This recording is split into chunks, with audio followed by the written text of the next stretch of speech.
तुम्हें एक्सेल सीखना है या सिर्फ कंट्रोल सी कंट्रोल वी तक का रिश्ता है? क्योंकि आज हम लोग एक real dirty data set clean करेंगे जो बिल्कुल वही है जो कंपनीज तुम्हें इंटरव्यू के बाद देती है। No perfect data, no clean columns, only pen and power query. So data set का नेम जो हम आज यूज करेंगे that is cafe sales dirty data. So now comes the question, what is Power Query? So Power Query is Excel का data cleaning intern जो बिना complaint करे काम करता है।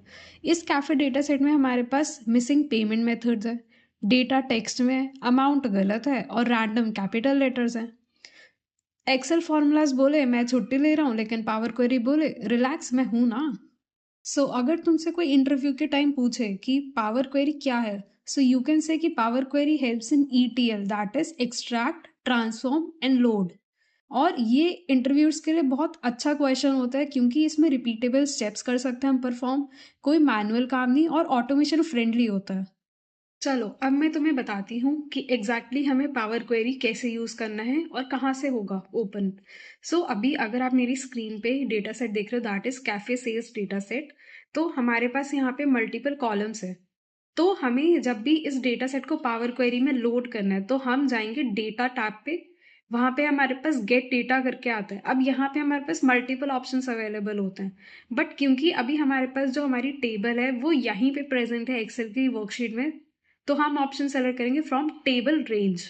जैसे ही आप यहाँ पे जाओगे आपके पास एक पॉपअप ओपन होगा जहाँ पे वो पूछेगा कि आपको डेटा कौन से टेबल से लाना है, कौन से सेल से। तो हम क्या करेंगे, अपने ये टेबल को सेलेक्ट कर लेंगे। और मेरी टेबल में हेडर्स है, जो आपकी बिल्कुल टॉप वाली रो होती है वहां पे आपके हेडर्स लिखे होते हैं, जैसे ट्रांजैक्शन आईडी, आइटम, क्वांटिटी, ये सारे मेरे हेडर्स हैं। तो मेरी टेबल में हेडर है तो I will tick the check box. उसके बाद जैसे ही मैं ओके क्लिक करूंगी तो ये मेरी जो पूरी टेबल है वो टेबल में कन्वर्ट हो जाएगी और पावर क्वेरी में लोड हो जाएगी। एडिटर ओपन हुआ, कॉन्ग्रैट्स, अब तो मैं एक्सेल के एडल्ट जोन में हूँ। तो चलो अब मैं थोड़ा आगे बताती हूँ कि क्या करना है पावर क्वेरी में। तो अब तुम्हारे पास एक पावर क्वेरी में हमारे पास टेबल लोड हो चुकी है। अब यहाँ पे हमारे पास मल्टीपल टैब्स होते हैं, जैसे फाइल, फाइल का तुम सबको ही पता है कि नॉर्मल जो यूज होता है सेव करने के लिए एंड ऑल। दूसरा होता है होम टैब। होम पे हमारे पास जनरली वैसे फीचर्स होते हैं या फंक्शंस होते हैं जैसे कि हम कुछ कॉलम्स को रिमूव कर सकते हैं, जिसको रखना है उसको सेलेक्ट करके बाकी के कॉलम्स रिमूव कर सकते हैं, रिप्लेस कर सकते हैं कुछ वैल्यूज। हमारी जो पहली वाली रो है अगर तुमने वहां से हेडर नहीं बनाया तो यहाँ से तुम हेडर बना सकते हो। तो मर्ज कर सकते हो, क्वेरीज को अपेंड कर सकते हो। अब यहीं अगर हम बात करें ट्रांसफॉर्म टैब की, तो यहाँ पे हमारे पास बहुत सारे फंक्शनैलिटीज होती है जिससे तुम अपने डेटा को ट्रांसफॉर्म कर सकते हो। मतलब सपोज अगर मेरे पास एक कॉलम है आइटम वाला, तो मैं यहीं पे चेंजेस करूंगी तो यहीं पे होंगे ही। इस कॉलम का डुप्लीकेट करके नया कॉलम नहीं बनेगा। अगर तुम्हें नया बनाना है तो तुम्हें ऐड कॉलम वाले टैब पे जाना होगा। तो ट्रांसफॉर्म में जैसे मैं अगर आपको दिखाती हूँ, पहले होम से स्टार्ट करते हैं हम लोग। तो सपोज यहाँ पे अब हमारे पास पहला वाला ऑप्शन है चूज कॉलम। तो यहाँ से ना आप नंबर ऑफ कॉलम्स चूज कर सकते हो जो भी आपको रखने हैं अपने डेटा सेट में। कभी कभार हमारे पास ये छोटा डेटा सेट है, बट अगर हमारे पास बहुत सारे नंबर ऑफ कॉलम्स है तो यहाँ से आप सेलेक्ट कर सकते हो कि हमें 10 कॉलम सेलेक्ट करने हैं, तो कौन सा करना है वो आप सेलेक्ट कर लो। बाकी के हम हटा सकते हैं। तो अभी तो मुझे सबके ही नीड है दिखाने के लिए। दूसरा अगर मैं ऑप्शन देखूं दैट इज रिमूव कॉलम, तो यहाँ पे आप एक कॉलम रिमूव कर सकते हो। जैसे मैं अगर क्लिक करूं तो आप देखोगे आइटम वाला कॉलम रिमूव हो चुका है। और हमारे पास यहाँ राइट साइड में अप्लाइड स्टेप्स भी लिख के आते हैं कि हमने क्या परफॉर्म किया है।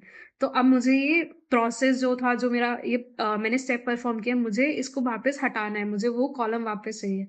तो मैं यहाँ क्रॉस पे क्लिक कर दूंगी ताकि वो मेरा जो मैंने स्टेप किया था परफॉर्म वो हट जाए। इसी रिमूव कॉलम में हमारे पास दूसरा ऑप्शन होता है रिमूव अदर कॉलम्स।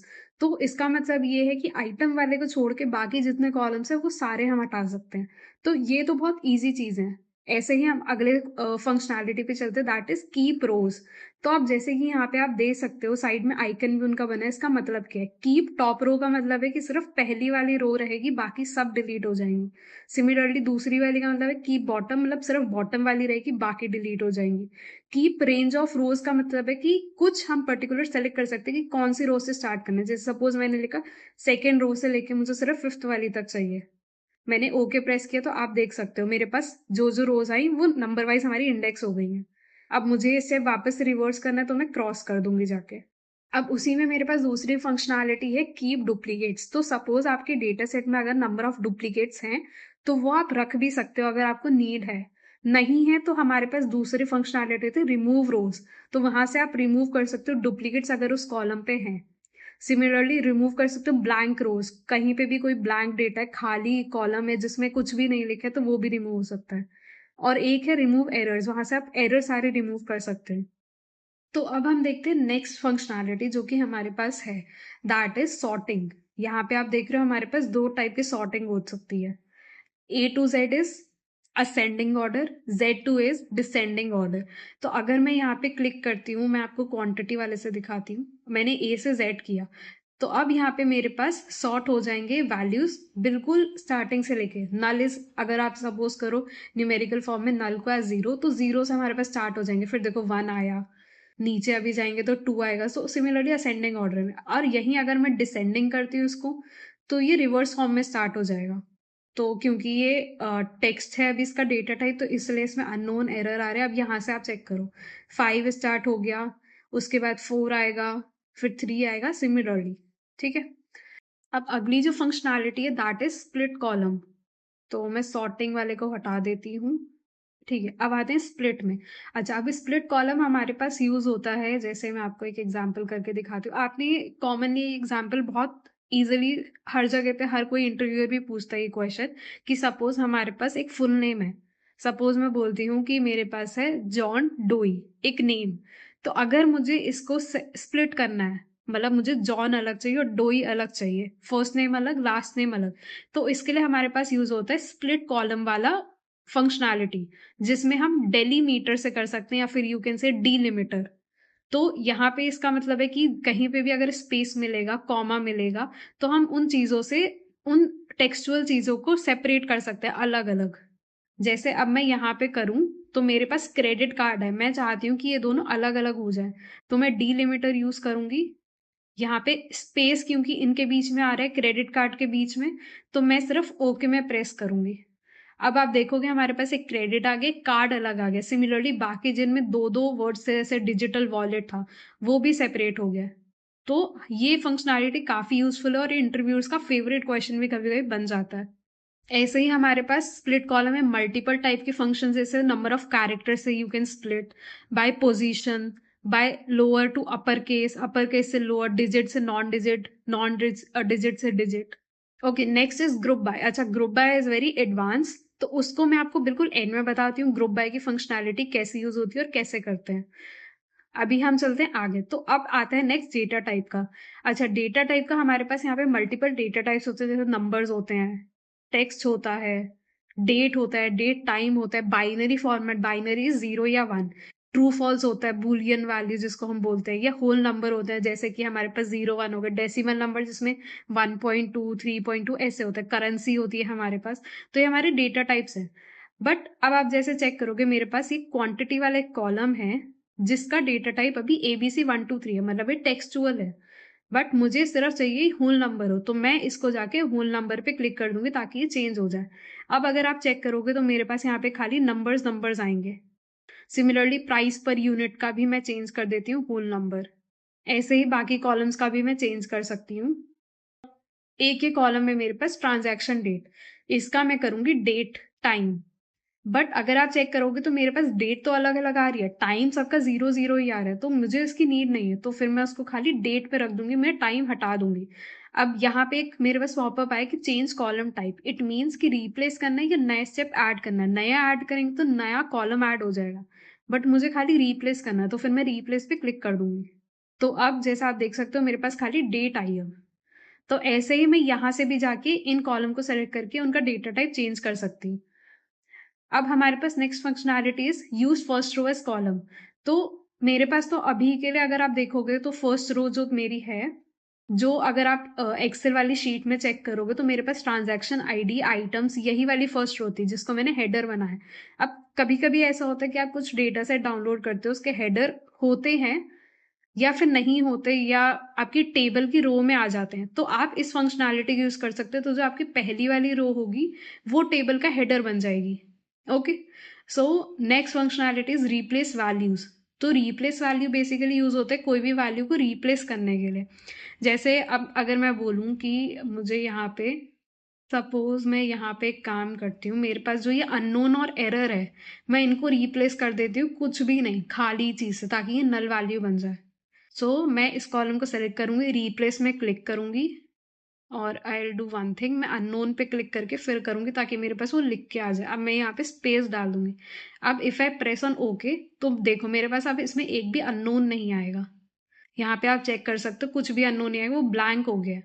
सिमिलरली मैं नल के लिए भी कर सकती हूँ और एरर के लिए भी वही चीज़ कर सकती हूँ। अब मर्ज क्वेरीज, अपेंड क्वेरीज, ये भी एडवांस है क्योंकि हम यहाँ पे क्या करते हैं, जो ज्वाइन और मर्ज का काम होता है हमारे पास सीक्वल में, अगर आप लोगों को पता होगा सीक्वल में हमारे पास मर्ज वाला चीज़ होती है और एक ज्वाइन होता है, तो that is a bit advance level. तो वहाँ पे हम क्या करते हैं, दो टेबल्स को मर्ज कर सकते हैं किसी एक सिंगल कॉलम से जो कि दोनों टेबल में सेम है। तो ये मेरे पास तो अभी एक टेबल है, मैं आपको दूसरी टेबल के साथ दूसरा एग्जाम्पल बता दूंगी। ओके, तो चलो अब हम आते हैं ट्रांसफॉर्म वाले टैग पे।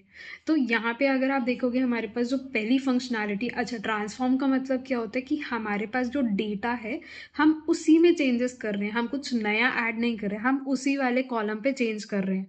तो अगर आप इसमें कुछ भी चेंजेस करते हो तो आपका एक नया कॉलम नहीं बनेगा, वो याद रखना।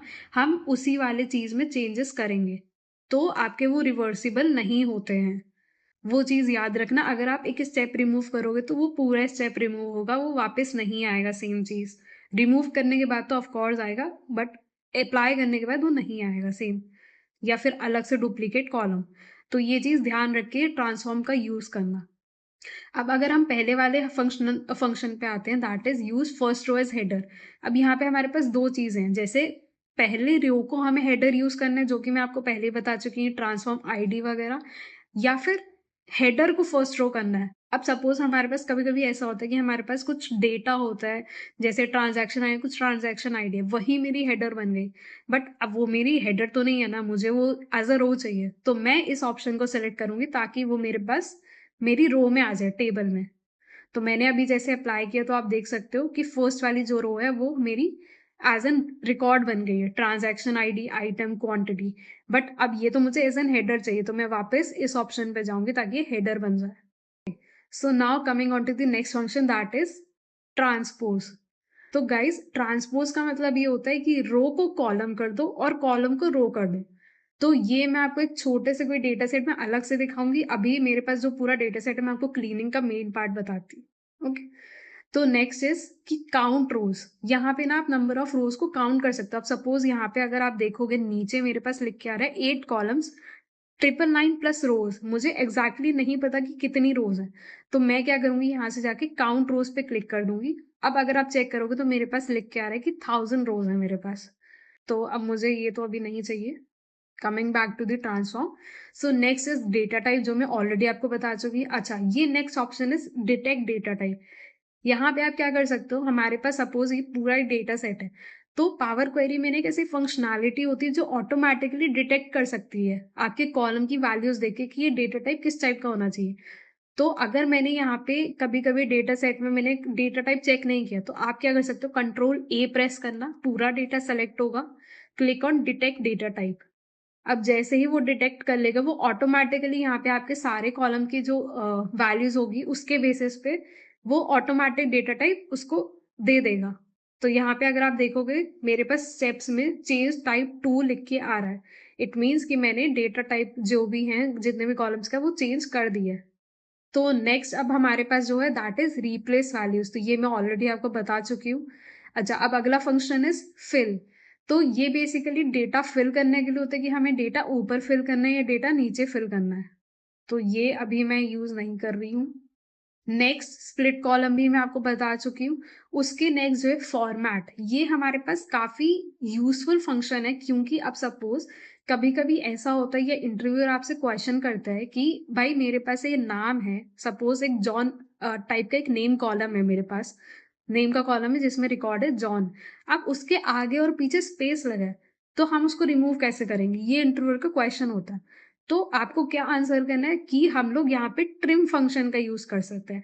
ट्रिम का मतलब क्या होता है, आगे और पीछे जितने भी स्पेसेस हैं उन सबको रिमूव करना, बीच का स्पेस नहीं हटाएगा वो कभी भी, आगे और पीछे का हटाएगा।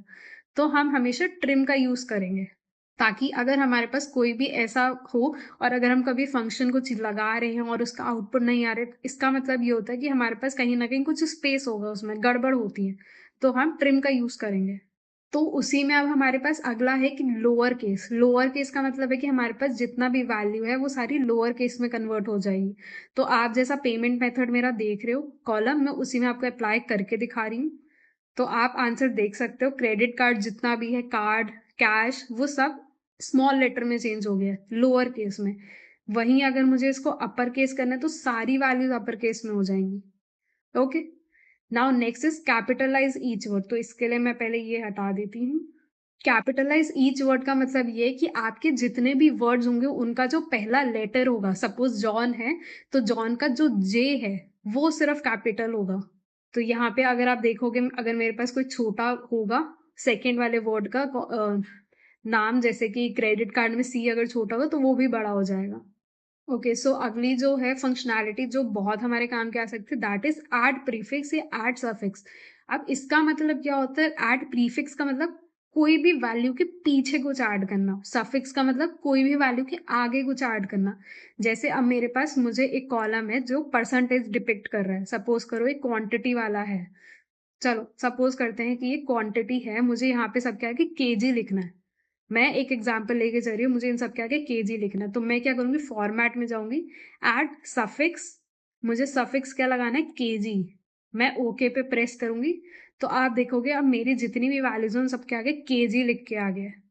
ठीक है, ऐसे ही प्रीफिक्स में अब सपोज मेरे पास प्राइस पर यूनिट है, मुझे इन सब के आगे लिखना है रुपीज, तो मैं क्या करूंगी, यहाँ वैल्यू में जाके रुपीज लिख दूंगी और ओके में प्रेस करूंगी तो सबके आगे रुपीज वर्ड लिख के आ गया। तो ये जो फॉर्मेट और स्प्लिट कॉलम वाली चीज है, ये दोनों बहुत इंपॉर्टेंट और इंटरव्यू के पॉइंट से बहुत इंपॉर्टेंट है। तो इनको बहुत अच्छे से रिवाइज कर लेना, चीजें भूलना मत, और ये बहुत इंपॉर्टेंट होती है डेटा क्लीनिंग के लिए भी। तो अब अगर हम अगले वाले फंक्शन में जाते हैं, दैट इज एक्सट्रैक्ट। तो एक्सट्रैक्ट में आप क्या कर सकते हो कि किसी भी कॉलम का जो भी आपको चीज एक्सट्रैक्ट करनी है आप वो कर सकते हो। सपोज मेरे पास ये आइटम कॉलम है, मैंने बोला कि मुझे लेंथ एक्सट्रैक्ट करनी है, तो ये मुझे उस वर्ड की लेंथ दे देगा। अगर आप चेक करोगे तो मेरे पास केक में 4 लेटर्स हैं, तो एक्सट्रैक्ट में मैंने लेंथ किया, उसने मुझे आउटपुट दिया 4। अब यहाँ पे आप देखोगे ट्रांसफॉर्म है, तो ये नया कॉलम ऐड नहीं कर रहा है, ये उसी में चेंजेस उसने किए हैं। तो अगर आपको इस स्टेप को रिमूव करना है तो राइट साइड से जाके अप्लाइड स्टेप से रिमूव कर देना। इसी में आगे अगर हम जाते हैं तो एक्सट्रैक्ट कर सकते हैं फर्स्ट कैरेक्टर। अब सपोज हमारे पास कभी कभी इंटरव्यू बोलता है कि हमारे पास एक मंथ का कॉलम है जिसमें जनवरी, फरवरी, मार्च है। अब वो लोग चाहते हैं कि हमारे पास जो हमारे जो चार्ट्स हैं उनमें सिर्फ जैन दिखे, तो जनवरी के स्टार्टिंग के 3 लेटर्स दिखे, ऐसे ही फरवरी का फेब, मार्च का मार, अप्रैल का एपीआर। तो हम वो इससे निकाल सकते हैं, एक्सट्रैक्ट फर्स्ट कैरेक्टर से। तो मैं यहाँ जाऊंगी, मैं 3 लिखूंगी काउंट में, तो स्टार्टिंग के 3 कैरेक्टर मुझे दे देगा, 3 लेटर्स ओनली। ठीक है, सिमिलरली एक्सट्रैक्ट में जाके लास्ट कैरेक्टर से मतलब बिल्कुल लास्ट से 3 कैरेक्टर।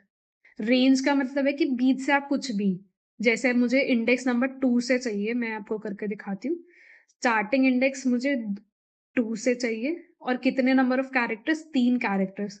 तो कॉफी में 2 से स्टार्ट होगी, 3 कैरेक्टर्स ने मुझे दे दिए। Similarly text before delimiter, suppose हमारे पास यहाँ पे स्पेस होता है, ये क्रेडिट कार्ड में हमारे पास स्पेस है, तो मैं चाहती हूँ कि मुझे स्पेस के पहले के कैरेक्टर मिल जाए, तो वो किससे आएगा, एक्सट्रैक्ट टेक्स्ट बिफोर डीलिमिटर। ऐसे ही आफ्टर डीलिमिटर मतलब स्पेस के बाद का जो भी वर्ड है वो दे दे, और बिटवीन का मतलब है कहीं पे स्पेस होगा तो उनके बिटवीन का दे दे, अगर 2 स्पेस मेरे पास बीच में लगे तो उनके बीच का जो वर्ड है वो मुझे रिटर्न कर दे। सो अब हमारे पास जो नेक्स्ट फंक्शनैलिटी है दैट इज स्टैटिस्टिक्स। तो स्टैट्स का मतलब गाइस बेसिकली ये होता है कि जो भी सिंपल हमारे पास स्टैट्स में चीज हो गई, सम हो गया, एवरेज हो गया, मीडियन हो गया, मोड हो गया, जो भी बेसिक चीज होती है मैथ्स की, वो सारी हम यहाँ से एक्सट्रैक्ट कर सकते हैं। जैसे कि सम एक्सट्रैक्ट कर सकते हैं, प्राइस पर यूनिट का अगर मैं बोलूँ कि मुझे टोटल सम मिल जाए तो वो मिल सकता है। सिमिलरली काउंट ऑफ वैल्यूज निकाल सकते हैं कि हमारे पास कितनी वैल्यूज हैं। काउंट डिस्टिंक्ट वैल्यूज का मतलब ये होता है, अब मेरे पास सपोज यहाँ पे नेम का एक कॉलम है, उसमें 4 बार राम लिखा है और 2 बार सीता लिखा है। तो हैं तो मेरे पास 2 ही वैल्यूज़ ना, राम और सीता, बट वो लिखी नंबर ऑफ टाइम्स है। तो डिस्टिंक्ट वैल्यू का मतलब ये होता है कि हमें वो 2 वैल्यू निकाल के दे देगा, राम और सीता अलग-अलग। ठीक है। अब आप बोलोगे कि यहाँ पे मैं सम क्यों नहीं कर पा रही, वो इसलिए क्योंकि इसका डेटा टाइप अभी टेक्स्ट है। तो जब मैं इसको होल नंबर करूंगी, इसके बाद अब मैं स्टैट्स के फंक्शन कर सकती हूँ। सिमिलरली अगला हमारे पास स्टैंडर्ड आता है, जैसे कि ऐड कर सकते हो, कुछ मल्टीप्लाई करना है, सब्ट्रैक्ट करना है, डिवाइड करना है, तो ये चीज़ आप परफॉर्म कर सकते हो। साइंटिफिक में ये हो सकता है कि आप उसके स्क्वायर रूट निकाल सकते हो। कभी हमें मतलब 2 का स्क्वायर निकालना है तो 4 वो आप पावर से निकाल सकते हो, लॉग निकाल सकते हो, आप फैक्टोरियल निकाल सकते हो। ऐसे ही बाकी आप यहाँ पे ट्रिगो की चीज़ें यूज़ कर सकते हो, साइन फंक्शन, राउंड्स के फंक्शन यूज़ कर सकते हो। राउंड अप का मतलब होता है कि अगर मेरे पास 3.6 लिखा है तो उसको 4 बना देगा। राउंड डाउन का मतलब ये होता है अगर मेरे पास 3.2 लिखा है तो उसको 3 बना देगा। Okay. Now the main functionality comes, जो बहुत ज्यादा इंपॉर्टेंट होती है और ये भी इंटरव्यूअर्स का फेवरेट क्वेश्चन होता है, दैट इज डेट। तो डेट का हमारे पास बहुत यूजफुल चीज होती है डेटा क्लीनिंग में, और काफी सारे हमारे पास डेटा सेट होते हैं जिसमें टाइम इंक्लूड होता है। तो अब उस कॉलम को हमें बहुत अच्छे से हैंडल करना आना चाहिए। तो पहले मैं यहाँ जाके इसको डेटा टाइप का बना देती हूँ। तो अगर आप मेरे यहाँ पे चेक करोगे, मेरे पास काफी सारी डेट्स हैं, कुछ नल वैल्यूज भी हैं, तो I will remove those null values. तो यहाँ पे जब आप देखोगे ट्रांसफॉर्म में जाओगे तो डेट में जाके ना आप यहाँ से आप एज भी निकाल सकते हो। सपोज हमारे पास, अगर सपोज करो आधार कार्ड का डेटा है, तो उसमें हमारे पास डेट ऑफ बर्थ आती है ना, तो हम वहां से एज निकाल सकते हैं क्लिक करके, बस यहाँ से एक ऑप्शन से, एक फंक्शन से, कि हमारे पास उस पर्सन की एज कितनी होगी। तो ये बहुत ज्यादा यूजफुल थिंग होती है हमारे पास पावर क्वेरी में। सेम यहाँ से आप खाली डेट एक्सट्रैक्ट कर सकते हो। आप सपोज हमारे पास डेट टाइम का कॉलम है एक, जिसमें डेट और टाइम साथ में है, तो आप यहाँ से खाली डेट एक्सट्रैक्ट कर सकते हो। ऐसे ही अब यहाँ से आप जाके ईयर निकाल सकते हो। तो आप अगर देखोगे तो उस कॉलम का ईयर निकल गया है। तो इसके लिए आप सेम कॉलम में ट्रांसफॉर्म मत करना, ट्राई करना इसके लिए ऐड कॉलम का यूज करो अनटिल अनलेस वो नेसेसरी हो कि सेम कॉलम पे जाकर आपको चेंजेस करने पड़ रहे हैं। तो मैं ट्रांजैक्शन डेटा में आ गई वापस। तो अब मैं एक बार जाती हूँ ऐड कॉलम में, यहाँ पे डेट पे जाके अगर मैं क्लिक करूंगी ईयर पे, तो वो ईयर दे देगा मुझे एक्सट्रैक्ट करके। सी, यहाँ पे 2023 था तो उसने मुझे सारा उस डेट का ईयर दे दिया एक्सट्रैक्ट करके। सेम मैं इस कॉलम पे वापस क्लिक करूंगी, मैं यहाँ से बोलूंगी कि मुझे मंथ, यहाँ मंथ का मतलब होता है मंथ का नंबर दे दे, कि मतलब 1 2 3 है, और नेम ऑफ द मंथ का मतलब है कि उस मंथ का नेम क्या है, कि सितंबर है, जनवरी है, मई है, क्या है। ओके। मैं आपको मंथ का नंबर भी निकाल के देती हूँ, दैट इज मंथ। सी, सितंबर 9th होता है, मई हमारे पास 5th होता है, तो उसने नंबर निकाल के दे दिया। अब वापस मैं डेट वाले कॉलम पे जाऊंगी, यहाँ से मैं क्वार्टर भी निकाल सकती हूँ। हमारे पास Q1, Q2, Q3, Q4 होता है, तो ये बेसिकली हमारे फाइनेंशियल डेटा में ज्यादा यूज होता है। अब नेक्स्ट आता है मेरे पास वीक, तो वीक यहाँ पे आप निकाल सकते हो कि वीक ऑफ द मंथ कितना था उसका नंबर, ईयर में उस वीक का नंबर क्या था, start of the week, end of the week.